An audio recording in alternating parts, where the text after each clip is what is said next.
So co-generative dialoguing is, where we actually sit together in a group, a bit like action research, but you sit together and you talk about your learnings, your insights, and from that you learn things, talking together, and you then decide on some action that you'll implement down the track. But the idea of just working together, just being able to sit and collaboratively talk about some topic and to bring to the surface insights, and to have other people who listen to that, who may not have read the readings themselves, and I think I'm realistic that students don't read all the readings, they don't read set chapters, but if you've got a group of 4 who have been tasked with those readings for that week, then if they get into a very deep conversation very quickly and a substantive conversation that others watch, it's kind of like when you're watching a TV program and you're just immersed in watching what people are doing and they're discussing. So I've tried to make it like that the audience is watching, they don't get to talk, but they listen to the conversation.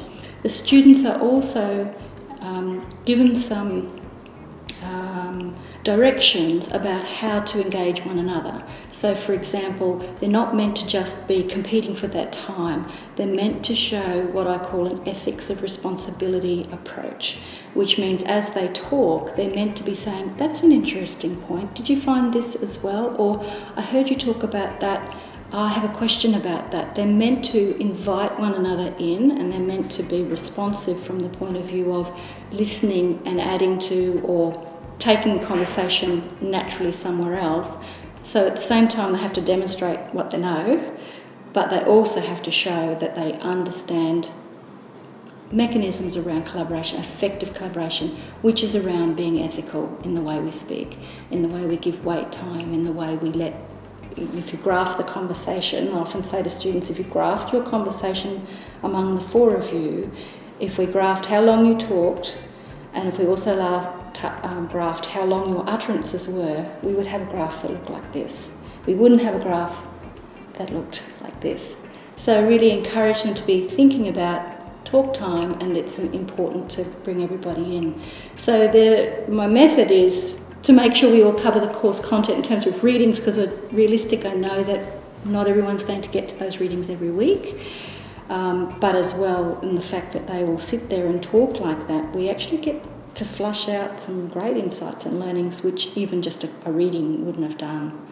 Just saying, get in a group and do group work is not enough. You have to have those processes behind it. So making them explicit in the work that I do in setting the assessment, I hope that they will then talk about that with their students. So, how do we collaborate effectively? What does that mean? It means, sharing the talk time. It means we're letting someone finish before I start. It means making sure if there was a topic that we were discussing that we don't start a new one till we finish that topic.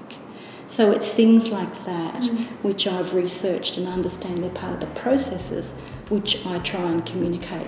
And about being ethical, which is inviting, not hogging, that kind of thing. And it's about saying, you've been very quiet over there behind the camera. Have you got something what do you think? Or we've heard from everybody else, what do you think? And everybody taking responsibility. So not one person, but everybody in the group taking responsibility for everyone else to be actively involved. I also get my tutors and we do it together. So we sit and say, well, this is what it'll look like. And we have a conversation together about a chapter. I've tried variations where I've had peer assessment and then self-assessment. So I had, once they finished, they'd go away and reflect themselves. And I also had once or twice where you could ask questions, the audience could ask those questions. But I just found it was very time-consuming, and it was another layer of marking, so I ended up not doing that. So I tried to make sure my criteria are as specifically worded as possible. When I actually even include things like ethics of responsibility, I might actually put that in the criteria. So I've talked about what that means.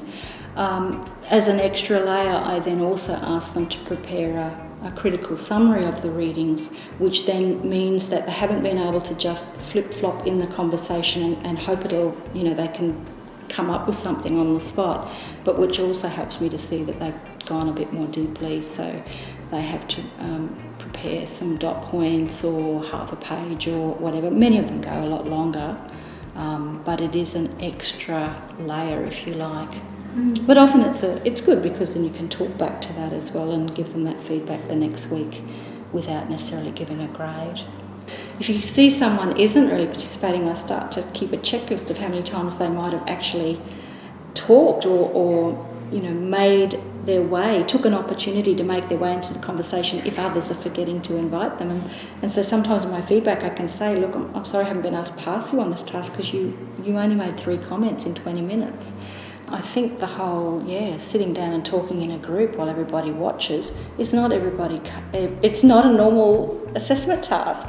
It's kind of really weird, actually. There's a bit of that discourse sometimes with students where they just think, to get through this course, it's 3 essays.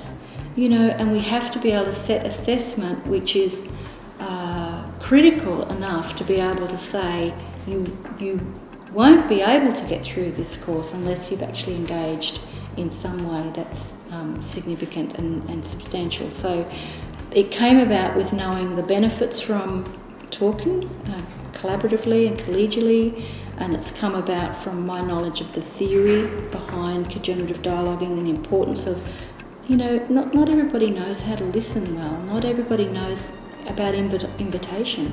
We think we put out there on email and say, come and talk to me, but it'd work better if I went up and said, would you like to come? I'm having this great party, would you like to come? So it's helping them to understand the nature of relationships and the nature of how that works, and giving them an opportunity to say, I'm not just looking at what you know, I'm also looking at the processes behind talk and behind collaboration, because these will be essential skills to be an effective teacher in the 21st century.